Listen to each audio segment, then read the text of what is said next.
నువ్వు చేసిన ప్రతి మంచి పనికి, క్రీస్తు నామం పేరట, దేవుని నామం పేరట నువ్వు చేసే ప్రతి మంచి పనికి దేవుడు ఖచ్చితంగా నీకు జవాబునిస్తారు, బహుమానాన్ని ఇస్తారు. Your reward is with your God. నీ దేవుని దగ్గర నీ బహుమానం సురక్షితంగా ఉంది. ఆయన నిన్ను హెచ్చించువారు, ఆయన నీకు బహుమానం ఇచ్చేవారు. క్రీస్తు నామం పేరట నువ్వు చేసే ప్రతి పనిని దేవుడు గుర్తించి నీకు బహుమానం ఇవ్వడానికి ఆయన సిద్ధంగా ఉన్నారు. ఏమాత్రం కృంగిపోవద్దు, అధైర్యపడద్దు.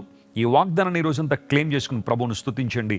ఆదికాండం 15వ అధ్యాయం అంతా కూడా చాలా అమూల్యమైన అధ్యాయంగా మనం గుర్తించాలి. అందులో దేవుడు అబ్రహాముతో చేసిన నిబంధన కావచ్చు, ఆయన ప్రకటించిన అద్భుతమైన విషయాలన్నీ కూడా ఆదికాండం 15వ అధ్యాయంలో మనం చూస్తాం. నీ దేవుడు నిన్ను భద్రపరచడం మాత్రమే కాదు, నీ బహుమానాన్ని అత్యధికం చేయడం మాత్రమే కాదు, అన్ని విషయాల్లో నేను స్థిరపరిచి తన యొక్క రాజ్య విస్తరణలో వాడుకోవడానికి దేవుడు సిద్ధంగా ఉన్నాడు. ఆనాడు అబ్రహాముకు తోడుగా ఉన్న దేవుడు, అబ్రహామును బలపరిచిన దేవుడు ఈరోజు మనతో ఉన్నాడు.